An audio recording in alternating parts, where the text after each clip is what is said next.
Atos capítulo 2, leremos do versículo 1 em diante.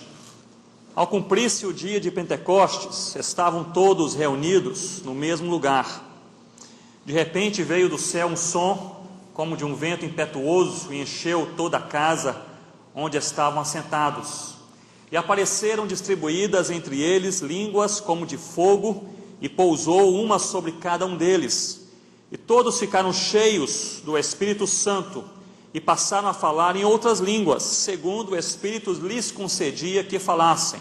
Ora, estavam habitando em Jerusalém judeus, homens piedosos, vindos de todas as nações debaixo do céu. Quando, pois, se fez ouvir aquela voz, afluiu a multidão, que se possuiu de perplexidade, porquanto cada um os ouvia falar na sua própria língua. Estavam, pois, atônitos e se admiravam, dizendo: Vede, não são porventura galileus todos esses que aí estão falando? E como os ouvimos falar cada um em nossa própria língua materna? Partos, medos, elamitas e os naturais da Mesopotâmia, Judeia, Capadócia, Ponto e Ásia, da Frígia, da Panfília, do Egito e das regiões da Líbia, nas imediações de Cirene, e romanos que aqui residem, tanto judeus como prosélitos, cretenses e arábios, como os ouvimos falar em nossas próprias línguas as grandezas de Deus. Versículos 12 e 13, nós podemos ler juntos. Todos, atônitos e perplexos, interpelavam uns aos outros: que quer isso dizer?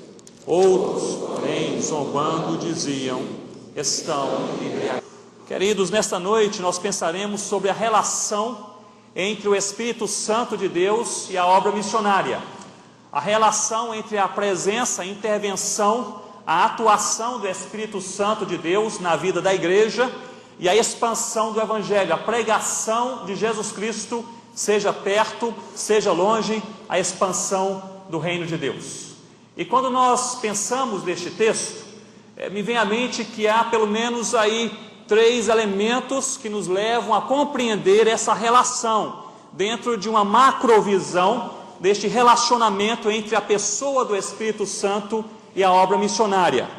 Este primeiro elemento é justamente a essência da função do Espírito Santo na igreja.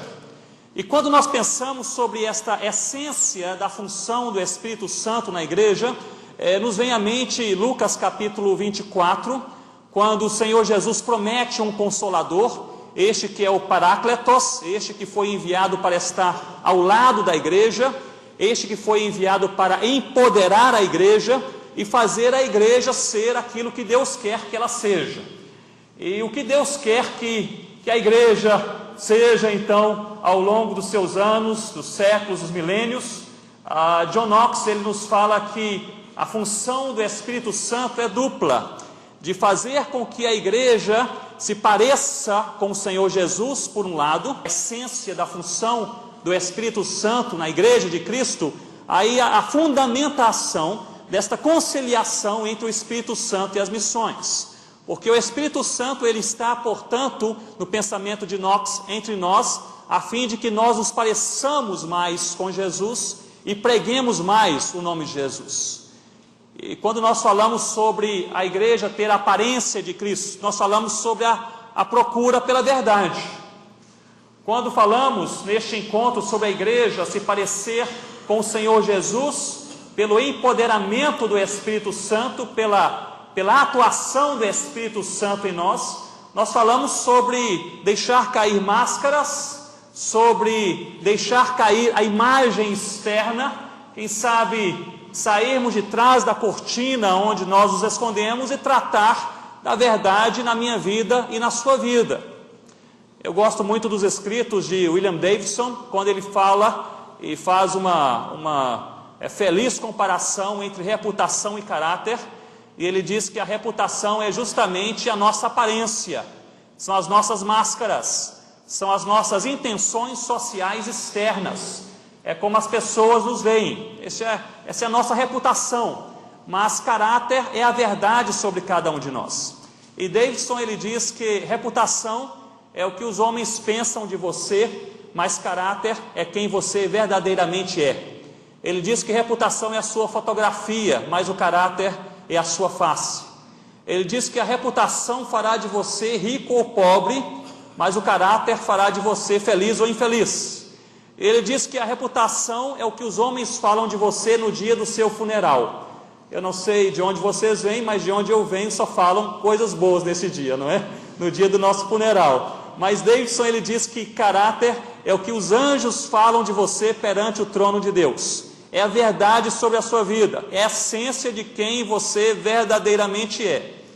Quando nós estamos falando sobre a presença do Espírito Santo em nosso meio, a essência da função do Espírito Santo na igreja de Cristo, fazendo com que essa igreja possa ter a face de Cristo e possa proclamar a Cristo, nós somos colocados em um momento muito peculiar em que somos forçados a fazer a nós mesmos esta pergunta hoje à noite: como está a nossa vida na presença de Deus? Como está o nosso coração verdadeiramente na presença de Deus? Eu não estou perguntando quais são as suas convicções mais profundas, eu não estou perguntando tão somente como as pessoas lhe veem, eu não estou lhe perguntando sobre os detalhes sobre o seu ministério, mas como está a nossa vida, o nosso caráter, a essência do nosso ser na presença de Deus nesta noite, porque o Espírito Santo de Deus é o Espírito da verdade. Ele trabalha em cima da verdade, em cima da palavra de Deus e a visão de Deus sobre a nossa própria vida, que é aquilo que define quem nós somos e para onde nós estamos caminhando. Portanto, um dos elementos de conciliação do Espírito Santo, a pessoa do Espírito Santo e as missões, é justamente a essência da função do Espírito na igreja, que empodera a igreja a procurar ser como Jesus e pregar então o nome de Jesus. Um outro elemento seria a essência da função do Espírito Santo no mundo, porque nós bem sabemos que o Espírito Santo convence o homem do pecado. Franz Schaeffer nos diz que o homem natural, ele pode ter uma consciência psicovolutiva do pecado, ele pode compreender por uma análise própria da sua vida, da sua história, do seu meio social de vivência e convivência, de que ele está no caminho errado e de que ele é pecador. Franz Schaeffer diz que o homem natural, ele pode ter consciência de que é pecador, porém, apenas com a ação do Espírito Santo, ele vai se sentir perdido e vai ter a convicção de que precisa de salvação. Então, queridos, quando nós falamos sobre esta essência da função do Espírito Santo no mundo, nós sabemos que o Espírito Santo não apenas convence o homem de que ele é pecador, de que ele está no pecado, mas convence o homem, desperta o homem para a consciência de que ele precisa de salvação. E isto não é um ato que pode ser produzido, gerado, fomentado pela igreja, pela retórica, por argumentações, por especulações, por exposições. É uma ação pura do Espírito Santo no coração do perdido. O apóstolo Paulo, ele tinha esta consciência em 1 Tessalonicenses, capítulo 1, o versículo 5. Ele nos fala sobre isto, porque em Atos nós lemos que o apóstolo Paulo plantou ali em Tessalônica a igreja que nasceu mais rapidamente em todo o Novo Testamento. Ela nasceu, a princípio, em 3 semanas, foi plantada em 3 semanas, o trabalho inicial.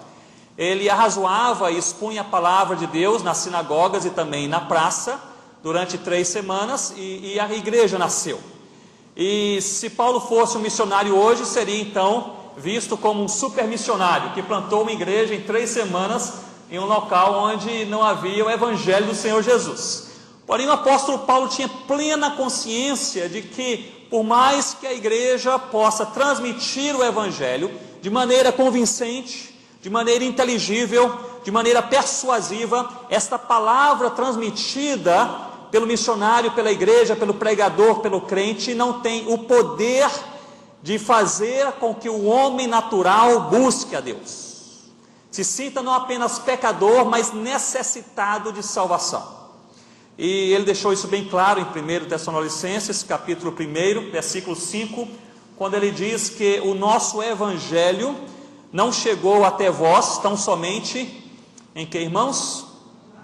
Em palavra. A expressão aqui utilizada, logia, palavra, argumentação, apologia, exposição, em palavra humana, mas sobretudo, e nos dá aqui 3 elementos, em poder. Este poder aqui é o dinamis de Deus, é o poder de Deus, no Espírito Santo, a pessoa do Espírito Santo, é a essência da função do Espírito Santo no mundo, convencer o homem de que ele é pecador e precisa de Deus, e em plena convicção. E esta pleroforia, essa plena convicção aqui sobre a qual Paulo fala, é a convicção de que nós lidamos com a verdade de Deus. Então o que Paulo está aqui nos ensinando como igreja, é que ele de fato pregou o evangelho durante 3 semanas em Tessalônica. De fato a igreja nasceu em 3 semanas em Tessalônica, mas isso não aconteceu por uma argumentação própria, que saía da sua boca, por uma retórica, por uma habilidade de persuasão que ele porventura poderia ter, por um conhecimento puramente intelectual e um convencimento apologético na pregação da palavra.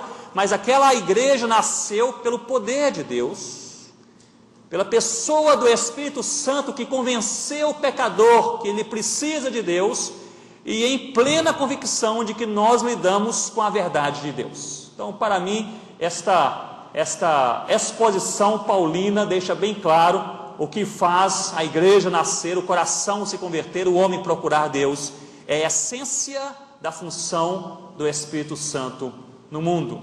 Portanto, nós temos aí como primeiro elemento de conciliação dos 2 temas, a pessoa do Espírito Santo e missões, a essência da função do Espírito na igreja e a essência da função do Espírito Santo no mundo.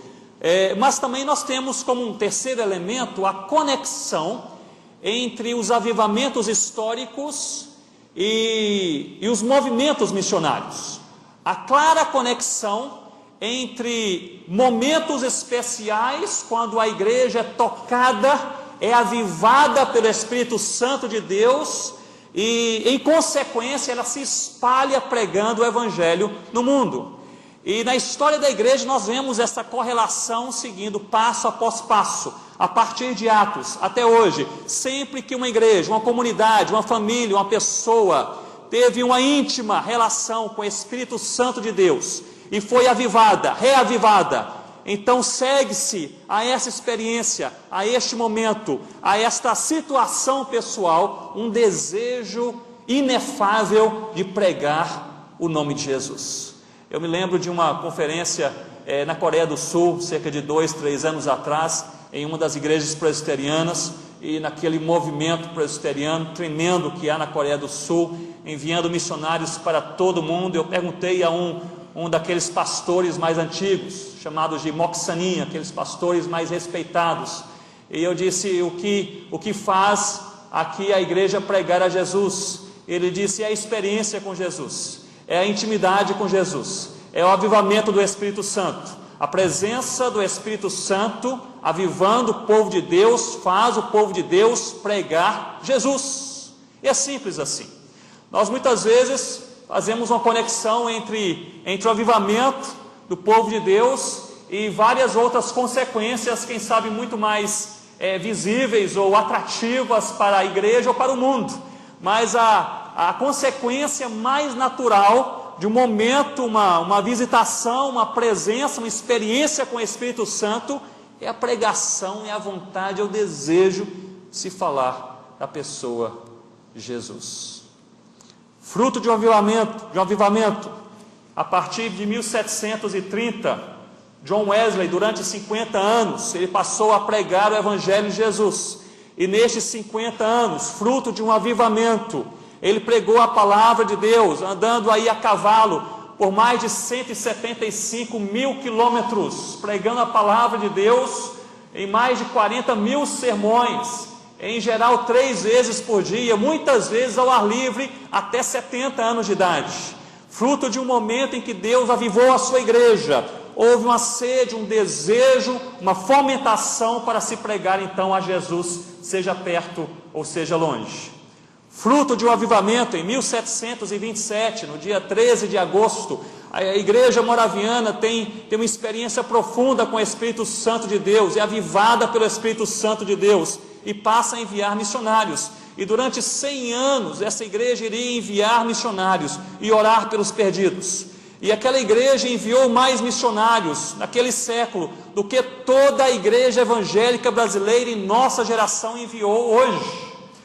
Todas as denominações evangélicas brasileiras, as agências missionárias, não possuem hoje, segundo a CEPAL, mais do que 3.000 missionários transculturais. A igreja moraviana, no século XVIII, enviou 3.600 missionários.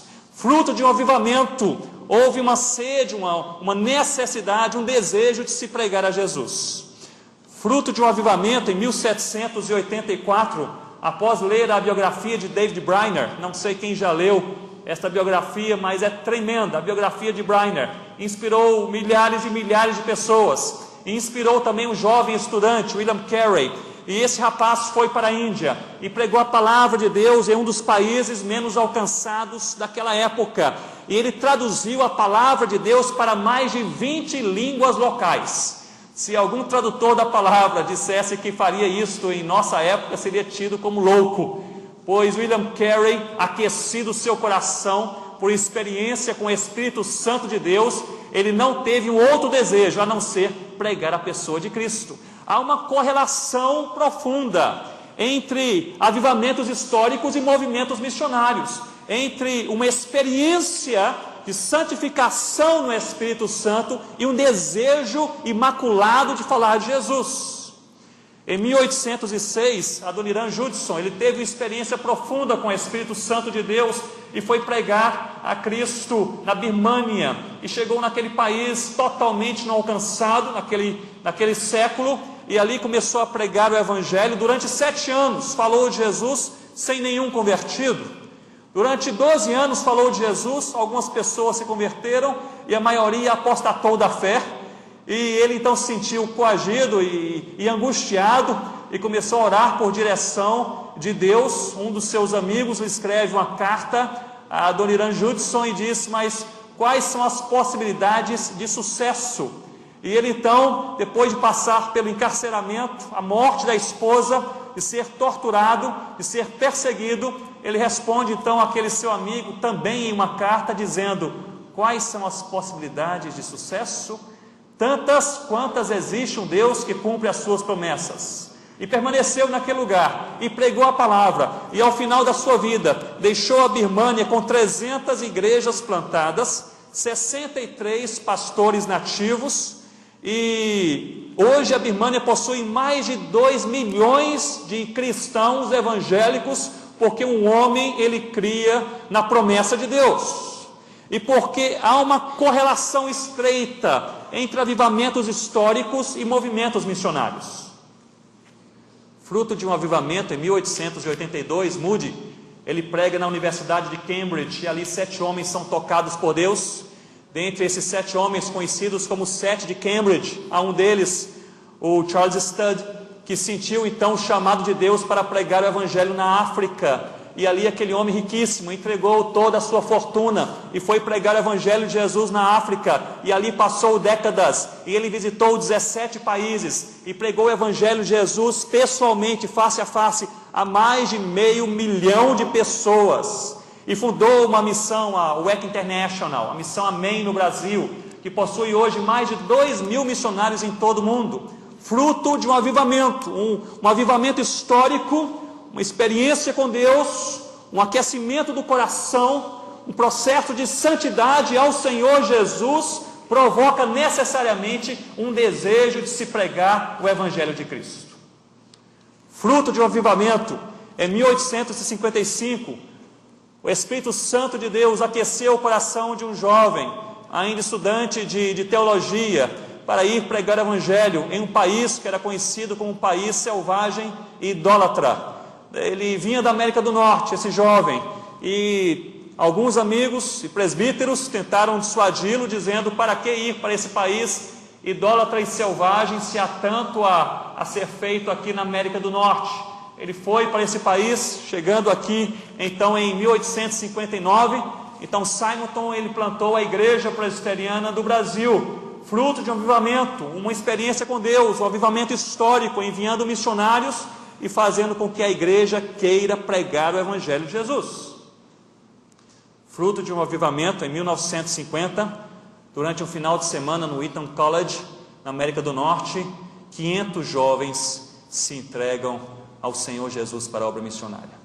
Dentre esses 500 jovens, 2 se destacaram: o Jim Elliot, que foi chamado por Deus para trabalhar em asas de socorro, e com mais 3 colegas, ele foi evangelizar os Auca, no Equador, e ali foi martirizado em 1956, e depois de Elliot, então, milhares de jovens começaram a investir suas vidas na obra missionária. E um outro jovem também se destacou neste avivamento, neste momento de Deus, em 1950 no Eton College, um jovem ainda inseguro em relação a para onde ele iria ser enviado, se poderia ser enviado, se seria um bom missionário, mas estava ali, fruto daquele momento de Deus na vida daquela universidade, e aquele jovem depois é enviado para o Brasil, e é o Dr. Russell Shedd, que está aqui sendo uma bênção em nossos dias e em nosso meio até hoje. Queridos, nós vemos essa correlação estreita entre avivamentos históricos e o movimento missionário. Quando o Espírito Santo de Deus atua com presença, com intervenção, com força e poder no meio da igreja de Cristo, talvez nada mais venha acontecer, mas há necessariamente um desejo profundo de se pregar o nome de Jesus.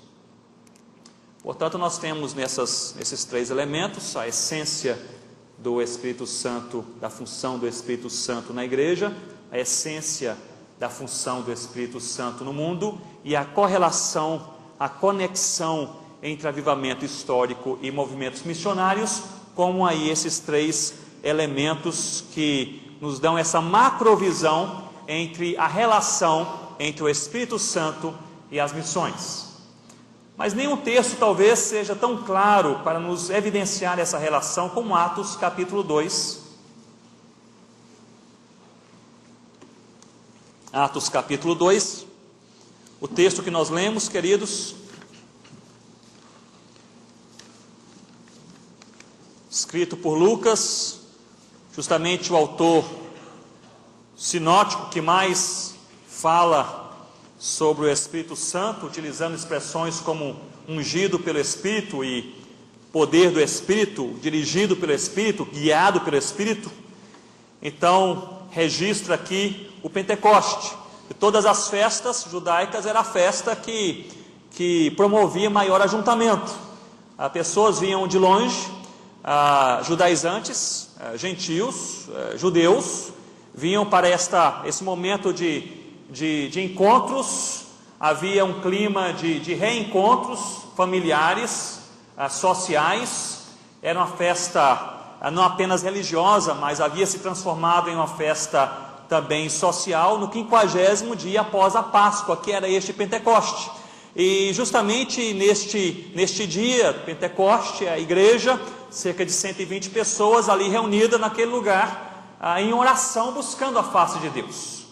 E então, neste momento, neste contexto, nesse cenário, algo tremendo acontece, com descrições sobrenaturais, e muitas vezes confusas para aqueles que estavam experimentando e observando naquele momento tais acontecimentos. No texto que nós lemos, o Espírito Santo ele inspira então ao autor e descreve aquele momento como se houvesse um som como de vento impetuoso. A palavra grega aqui para esse vento impetuoso é a mesma palavra grega utilizada para o estrondo do mar, quando aquela onda gigantesca ela bate contra uma rocha, uma pedra, aquele estrondo. Então é este mesmo estrondo do mar, um vento parecido com, um som parecido com este vento impetuoso, com este estrondo do mar. Havia línguas que não eram línguas de fogo, eram línguas como de fogo. Eles ficaram cheios do Espírito Santo. E talvez o ponto mais central para o nosso estudo aqui neste momento, eles ficaram cheios do Espírito Santo e começaram a falar em outras línguas. E no versículo 4 do capítulo 2 que nós lemos, Lucas, ele fecha aqui essa primeira porção, deixando bem claro que eles falavam em outras línguas, segundo o Espírito lhes concedia. Portanto, quem estava coordenando esta ação, quem estava coordenando este ato, era o Espírito Santo de Deus. Quem estava no controle dos detalhes do acontecimento do Pentecoste, era o Espírito Santo de Deus. E ele concedia que alguns falassem nessas outras línguas, e concedia que outros não falassem nessas outras línguas. É interessante nós notarmos que no original grego a expressão outras línguas aqui, heterais glossais, glossais vem de glossê, de língua, é língua humana, é idioma, é uma língua inteligível, falada e compreendida por pessoas, eram línguas e dialetos. Não se refere aqui a algum tipo de língua não inteligível, a línguas espirituais, a línguas mortas, se refere aqui a línguas faladas, inteligíveis, compreensíveis. Por isso aqui, no original grego, nós encontramos a expressão glossê, que dá aqui a raiz para esse heterais glossais, que falavam em outras línguas, em outros idiomas. E para que fique isso bem claro, o Espírito Santo inspirou o autor para no versículo 8 também afirmar que cada um ouviu a palavra em sua própria língua. E aqui para a língua não utiliza mais como raiz o glossê, mas utiliza o dialecto, de onde nós temos dialeto. Então fica bem claro nesse jogo de palavras, que poderia gramaticalmente parecer redundante para nós, mas para não deixar aqui sombra de dúvidas que as línguas faladas, então aqui no Pentecoste, eram línguas, eram inteligíveis, eram idiomas e eram dialetos.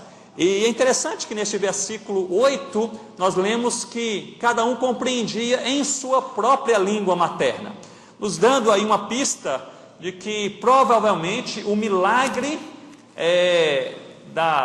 de cada um ouvir as maravilhas de Deus em sua própria língua, não aconteceu provavelmente na boca de quem falava, mas sim no ouvido de quem ouvia, porque cada um ouviu no seu próprio idioma, na sua própria língua materna. Havia pessoas ali de várias nacionalidades que moravam ali em Jerusalém, havia pessoas que vinham de terras distantes também, havia judaizantes que já moravam em terras gentílicas há 1, 2, 3 gerações com suas famílias, e sabiam falar perfeitamente, tinham aquela língua gentílica perfeitamente como sua língua materna, e eles estavam aglutinados, aglomerados ali no Pentecoste, e quando os discípulos falaram das maravilhas de Deus, eles entenderam essas maravilhas de Deus em sua própria língua materna. Apenas deixe-me fazer um parênteses. Nós missionários passamos anos, alguns passam décadas, para poder compreender uma língua complexa, muitas vezes não analisada, a fim de comunicar as grandezas de Deus naquela língua. Nós temos missionários como o Marcelo e Cláudia, que trabalham com a língua Rupi, aqui no Alto Rio Negro, parte da nossa equipe, que estão ali há alguns anos analisando gramaticalmente aquela língua, e até pouco tempo atrás eles não sabiam como se compunham então os verbos no passado, apenas no presente e no futuro. Então leva-se anos e anos para se ter fluência em uma certa língua e se comunicar alguma coisa relevante, especialmente uma mensagem mais profunda. Pois neste minuto, neste momento, o Espírito Santo, ele produz este milagre, que cada um que ouvia, ouviu das grandezas de Deus em sua própria língua materna, quem sabe até mesmo com sotaque de casa, lá da terrinha, do jeito que se fala, ele compreendeu plenamente, numa tradução perfeita, altamente contextualizada e que fazia sentido para cada um que ouviu dessas grandezas de Deus. Queridos, nós podemos perceber algumas coisas. A descida do Espírito Santo a presença do Espírito Santo, a atuação do Espírito Santo no Pentecoste. Derrama então o poder de Deus e empodera esta igreja para fazer aquilo que Deus quer. E dentre as coisas que Deus quer, a primeira coisa que a igreja fez foi pregar o nome de Jesus. A primeira ação da igreja revestida de poder do Espírito Santo no Pentecoste foi uma ação missionária. Foi falar de Jesus para pessoas, se vocês notarem aqui no texto, pessoas de 14 nacionalidades diferentes. Nós lemos aqui nessa lista, pessoas vindas de 14 regiões distintas, com 14 línguas distintas, e elas ouviram das grandezas de Deus nesse primeiro impulso missionário da igreja, agora revestida de poder, empoderada pelo Espírito Santo, para cumprir então a visão de Deus. Havia então estas pessoas que ouviram o Evangelho de Jesus. Isso nos leva a pensar algumas coisas. Esta igreja, ela estava ali reunida, cerca de 120 pessoas, quando tem uma experiência sobrenatural, a intervenção direta do Espírito Santo, com todos estes elementos atordoantes, vento, fogo, som e línguas. Imagine comigo, uma igreja, 120 discípulos fechados, trancados, orando, e o Espírito Santo cai sobre eles. Agora, seria talvez se esperar que aquela fosse uma experiência puramente eclesiástica, dirigida para os discípulos que já conheciam a palavra de Deus e o próprio Deus, os salvos. Mas não acontece isso. Aquela manifestação sobrenatural de Deus sobre a igreja sai então para as ruas. E as pessoas que estão ali ao redor do Pentecoste começam a ouvir, e milhares de pessoas se convertem. E aquela igreja, composta por 120 discípulos, pula para 3.000, e depois pula para 5.000, e aquela igreja cresce, porque na ação do Espírito Santo, no meio da igreja de Deus, esta ação, ela não enclausura a igreja. Esta ação não leva a igreja a fechar as portas, ao contrário, leva a igreja a abrir as portas e pregar Jesus para os de perto e para os de longe. Nós vemos essa clara correlação entre a pessoa do Espírito Santo no Pentecoste e a igreja falando de Jesus para aqueles que estão perto e para aqueles que estão longe também. Queridos, no versículo 37 do texto que nós lemos, versículo 37, após o sermão de Pedro, que anunciava a Cristo, no versículo 37 nós lemos que, ouvindo eles estas coisas, compungiu-se-lhes o coração. E o termo utilizado aqui para compungir, catanissou, segundo Maier, significa uma forte ferroada, significa uma dor profunda que faz a alma chorar, significa algo que você não pode controlar. Compungir o coração não é uma ação fomentada pelo homem, não é uma ação gerada pela apologia daquele que está ao seu redor, ao seu lado, mas é algo gerado pelo Espírito Santo de Deus, sobre o qual você não tem nenhum controle.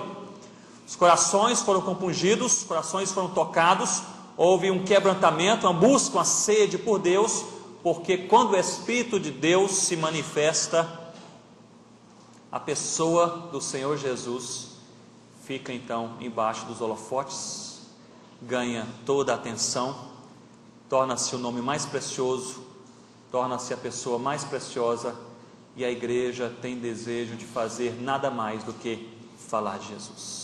Falar de Jesus. Podemos retirar daqui algumas conclusões. Primeiramente, que a presença do Espírito Santo leva a mensagem para as ruas, para fora do salão, e alcança as multidões de perto e de longe.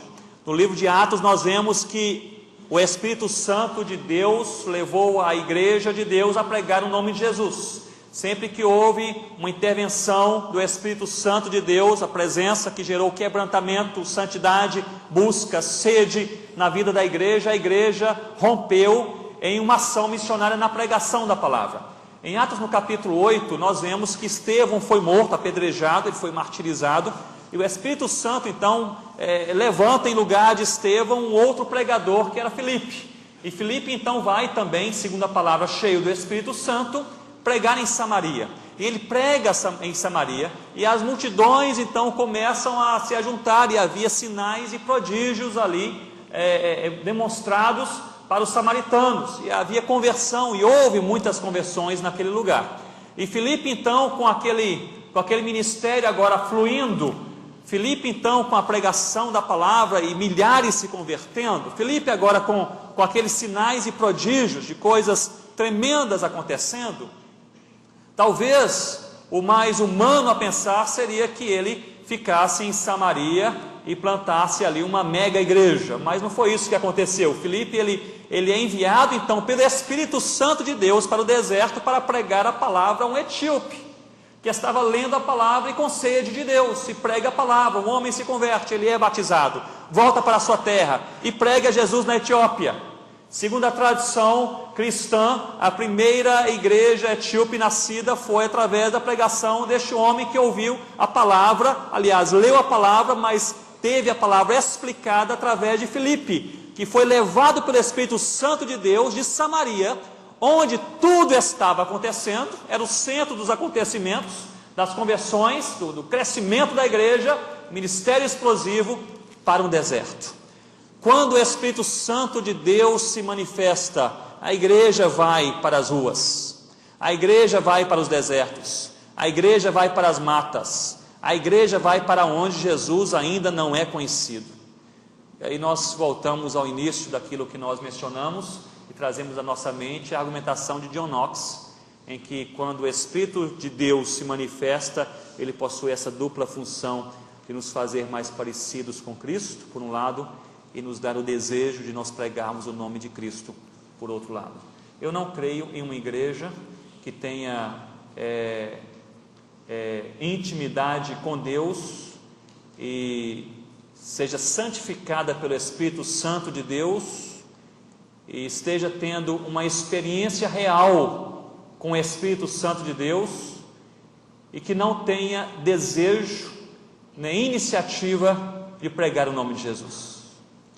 Eu creio que talvez o que esteja ocorrendo seja um engano da nossa parte, seja uma má interpretação dos fatos ou da nossa experiência, porque um crente, uma família, uma igreja, uma nação que tem a experiência de ser quebrantada pelo Espírito Santo de Deus, jamais deixará de pregar o nome de Jesus.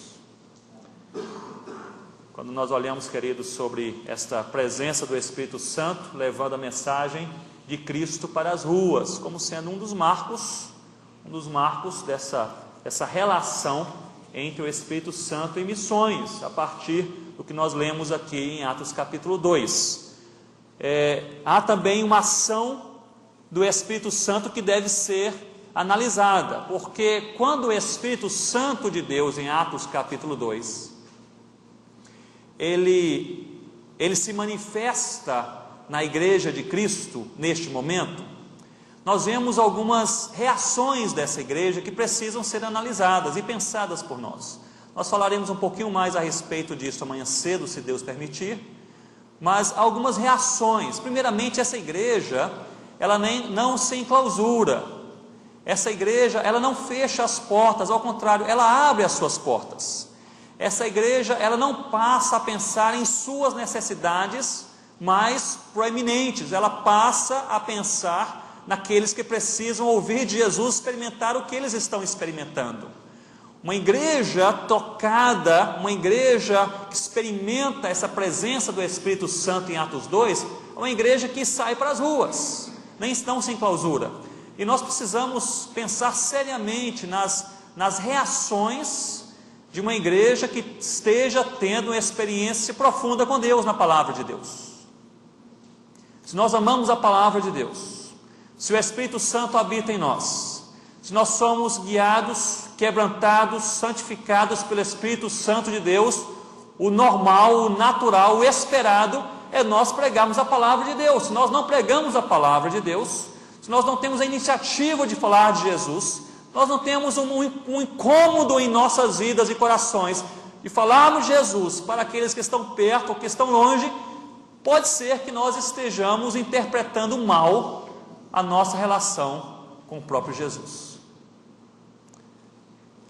Um outro resultado de uma igreja que sofre essa ação do Espírito Santo, além dela não se enclausurar, ela não se segmenta, ela não se divide, ela não cria blocos, ela não cria panelinhas, ela possui uma tendência natural, se é a ação do Espírito Santo na igreja, uma tendência natural para a comunhão, essa koinonia, essa comunhão, esse estar junto, esse desejar estar junto, este desejar ficar junto para experimentar Jesus e falar de Jesus, é o desejo natural de uma igreja que esteja tendo uma ação do Espírito Santo direta em sua vida, seu meio. Notem que essa comunidade dos salvos em Atos no capítulo 2 era uma igreja formada por pessoas diferentes. Eles eram pessoas diferentes. A igreja adorava ao Senhor no templo, uma adoração mais formal. A igreja toda adorava ao Senhor também de casa em casa, na informalidade do lar. Havia judeus, havia judaizantes e havia gentios. Eles eram diferentes. Haviam pessoas que falavam línguas diferentes. Haviam aqueles que andaram com Jesus e aqueles que não conheceram face a face o Mestre. Era uma igreja totalmente heterogênea, uma igreja diversificada, uma igreja que a princípio daria dor de cabeça para qualquer pastor tentar fomentar ali humanamente falando um processo de comunhão.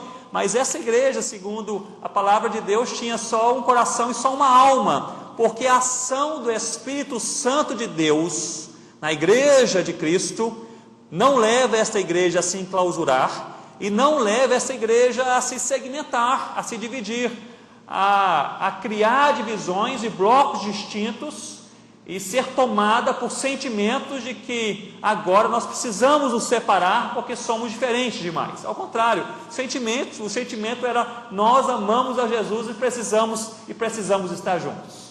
Muito me alegra encontros como este encontro, pessoas que vêm de lugares diferentes, distintos, pessoas que vêm de contextos distintos.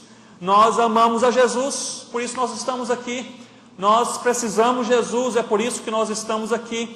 E o Espírito Santo que age em nós nos dá o desejo de nós nos parecermos com Jesus e pregarmos o nome de Jesus. E para isso nós estamos juntos. A igreja não se enclausura, essa igreja não é uma igreja segmentada, e essa igreja também não é uma igreja mística, no sentido de que a igreja ela não enfatizou o processo de busca pelo misticismo. Certamente depois desses sinais, desses eventos, desses elementos sobrenaturais acontecerem com a igreja em Atos 2, seria quase que natural esperar que a igreja pudesse agora em diante buscar o sobrenatural, os sinais, os prodígios e aquilo que pudesse talvez evidenciar de maneira bem visível, bem palpável, que Deus está intervindo sobrenaturalmente em nosso meio. Porém, não foi isso que aconteceu. Essa igreja, ela começa agora a enfatizar não sinais e prodígios, a procurar não sinais e prodígios, mas enfatizar a pessoa de Jesus e a pregar a pessoa de Jesus. O efeito mais rápido, o efeito mais fundamental da igreja que tem aquela experiência mística sobrenatural com o Espírito Santo de Deus em Atos 2, não foi esperar outros acontecimentos sobrenaturais, nem buscá-los, mas sim ter uma sede tremenda de falar de Jesus. Mesmo em Atos capítulo 8, quando a igreja foi perseguida, essa palavra de Deus que eles iam por toda parte falando do Evangelho, proclamando a Jesus. Iam por toda parte, por toda parte. Era o bem mais precioso, era o sentimento mais profundo, era o desejo mais motivador da igreja, sair para pregar a Jesus. Queridos, essa igreja também a presença do Espírito Santo, ela não dilui a sua mensagem na tentativa de angariar resultados. Apesar da igreja crescer, 120, 3 mil, 5 mil e assim por diante, essa igreja não dilui a mensagem, essa igreja não ameniza, não minimiza a mensagem, mesmo porque nós bem sabemos que é a ação direta do Espírito Santo de Deus que convence o homem do pecado e da necessidade de salvação. Então a igreja consciente desta teologia, a igreja consciente deste ensino apostólico, ela não dilui a mensagem de Cristo. A mensagem possui o mesmo peso, a mensagem possui a mesma implicação. Essa mensagem é passada e as pessoas se convertem puramente pela ação do Espírito Santo de Deus. Amanhã nós falaremos sobre alguns perigos da contextualização, mas um extremo de contextualização seria a tendência natural de se diluir uma mensagem pregada a fim de conseguir resultados esperados. E os resultados podem ser o crescimento da igreja, plantio de novas igrejas, entrada em novas áreas, assim por diante. Mas essa igreja, aqui em Atos, ela não fez isso. Ela sabia que a palavra de Deus pregada, o Espírito Santo atuando no mundo, iria convencer o homem de que ele estava perdido, era pecador e precisava de salvação. Só o Espírito Santo de Deus faz isso. Só o Espírito Santo de Deus. Eu me lembro que lá na África, entre os concombas, no primeiro culto aberto que nós tivemos naquela tribo, foi a pregação mais difícil que eu já proferi. Era o primeiro momento em que nós iríamos pregar a palavra de Deus de maneira assim aberta na aldeia de Coni, onde nós moramos esses anos. E havia 2 feiticeiros que eram contrários à pregação da palavra de Deus. Falaram: aqui você não vai pregar a palavra de Deus abertamente, você pode fazer isso individualmente. Um certo dia nós nos reunimos embaixo de uma árvore, havia muitos concombas, muitos africanos ali, querendo ouvir a palavra de Deus, e nós fizemos uma oração e começamos a expor a palavra de Deus. Eu digo que foi a pregação mais difícil, porque aqueles 2 homens eram bem mais altos que eu, e tinham vozes assim bem fortes, se colocaram a 2 a 3 metros de distância nas minhas costas, e tudo que eu falava, eles falavam o contrário. Então eu falava alguma coisa: Jesus quer lhe salvar, Jesus não vai salvar ninguém. Então Jesus, ele tem poder para salvar todo aquele que crê, é o poder de Deus. Eles diziam: se alguém se converter ao Senhor Jesus, vai ser amaldiçoado, e assim por diante. Então era uma pregação e uma contra-pregação, né? Um evangelho, e ali alguém falando exatamente o contrário daquilo que eu falava. Interessante. E sabem, não sei se vocês já tiveram essa experiência, sabe quando você imagina que ninguém vai se converter? No contexto como este, pregando, eu começava a me confundir. Me lembro de várias vezes em que pela voz forte, e eles dominavam a língua, porque era a língua deles, não era a minha língua, então falava aí em uma língua que não era a minha, eu começava até a confundir a mensagem, e depois: não, eu estou errado, não é isso que eles estão falando, a palavra de Deus fala diferente. Foi assim, foi um caos, foi uma das pregações assim mais difíceis. Nem no seminário, não é? Com os professores ali anotando os problemas do sermão, eu passei tanto aperto assim. E eu me lembro que naquele dia, no final daquela manhã, 67 concombas se converteram ao Senhor Jesus. Se converteram ao Senhor Jesus. E eu não tinha nenhuma dúvida. Não foi por habilidade linguística, não havia habilidade linguística, não foi por um contexto assim bem organizado, marketing feito, poltronas confortáveis, pessoas bem preparadas. Não havia nada disso. Estávamos embaixo de uma árvore, as pessoas sentadas no chão, algumas pessoas de pé. Não foi por um contexto de um púlpito bem estabelecido, com um microfone colocado no lugar certo, porque não havia nada disso. Pregava e os feiticeiros contrariando literalmente aquilo que eu falava. Mas uma coisa, eu saí dali convencido: o Espírito Santo de Deus, quando a palavra é pregada, ele toca no coração do pecador e o convence de que ele é pecador e precisa de Deus. Precisa de Deus. E é simples assim.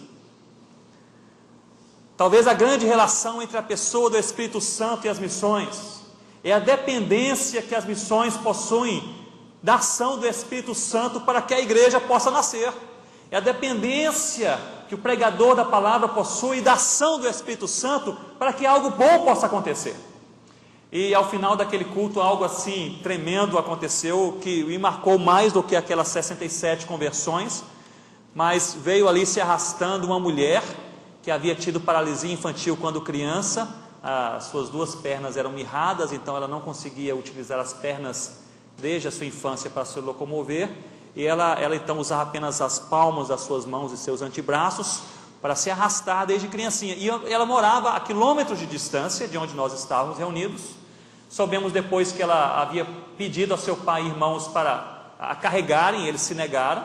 Ela queria ouvir de Jesus, e ela se pôs a se arrastar. Ela se arrastou durante aqueles quilômetros, chegou ali cansada, suada, esgotada, e ao final do culto, já havia terminado aquele momento, as pessoas convertidas estavam à frente, nós estávamos orando com elas, e aquela mulher então ali no chão, está balançando ali o seu braço direito, e eu olho para ela, tinha o seu cabelo bastante mato, porque ela havia passado pelo meio do mato, o seu dorso estava sujo de lama, porque havia passado pelo lamaçal também.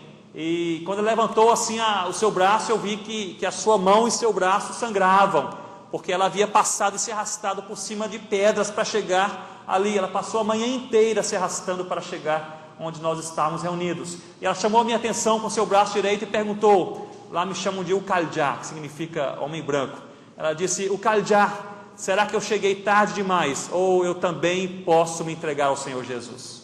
Jamais me esqueci daquela cena. Meu irmão estava ali, as mulheres da igreja limparam aquela mulher, e ela cobre a sua face com as 2 mãos, entrega a sua vida ao Senhor Jesus. Meu irmão estava ali, era fotógrafo, e fotografou a face daquela mulher. Eu guardo com muito carinho essa foto, porque para mim é uma lembrança muito clara, queridos, que é o Espírito Santo de Deus, que quando toca no coração do pecador, não há nada que o segure, não há nada que possa interromper o fluxo da atuação do Espírito Santo de Deus, convencendo o pecador que ele precisa de Deus. Eu conversei com aquela mulher depois, dizendo: o que lhe trouxe até aqui? Ela disse: eu amanheci naquela manhã com um pensamento fixo: eu preciso de Deus, eu preciso de Deus. Então, nós não precisamos maquiar a nossa pregação, nós não precisamos criar atrativos desnecessários, nós não precisamos nos preocupar demasiadamente com coisas periféricas. Se você tem um bom banco em sua igreja, louvado seja Deus. Se a pessoa estiver de pé e ouvir a palavra e o Espírito Santo agir, vai se converter a si mesmo. Nós não precisamos de um grande aparelhagem de som para pregar na praça. Vá até a esquina e fale de Jesus. Nós não precisamos de um grande barco para entrar na Amazônia. Vá de canoa. Se você pregar a palavra e alguém ouvir a palavra, o Espírito Santo tocar no coração, ele há de se converter. Nós não precisamos de um canal inteiro de televisão para falar de Jesus. Se você bater na porta do seu vizinho, ainda hoje à noite, ele pregar a palavra, o Espírito Santo agir, esta família há de se converter, porque é pela ação do Espírito Santo que as coisas acontecem. E nós vemos isso de maneira muito clara aqui no capítulo 2. Essa igreja não se enclausurou, não se segmentou, e essa igreja não diluiu a mensagem de Cristo. Não fez fácil seguir a Jesus. Jesus é o Filho de Deus, morreu por você. É difícil segui-lo, mas você pode fazer isso agora. Mensagem clara, simples, mensagem ao mesmo tempo profunda, desafiadora, e nós não precisamos diluir a mensagem da palavra de Deus para ver a igreja crescer. Vocês creem nisso, queridos? Creem nisso. Nós não precisamos minimizar, diluir a palavra de Deus. Vejam bem, alguém pode estar falando, especialmente os pastores, não é? Ronaldo, missionário, acostumado a trabalhar na mata. Aliás, a igreja só me envia para a mata, então o que eu posso fazer, né? Trabalhar na mata. Então fala aí que não precisamos de templos, nem de conforto, etc. Louvado seja Deus. Eu não estou falando que você não deve investir em infraestrutura, não deve investir em um contexto aconchegante, em programas para assistência aos visitantes. Eu quero dizer que tudo isso é importante, mas eu quero dizer que tudo isso é periférico. que se você não tiver nada disso, se tiver a palavra de Deus na sua mão esquerda aberta, e você tiver voz para pregar essa palavra, o Espírito Santo de Deus utilizar essa palavra, as coisas vão acontecer. E é simples assim. É simples assim.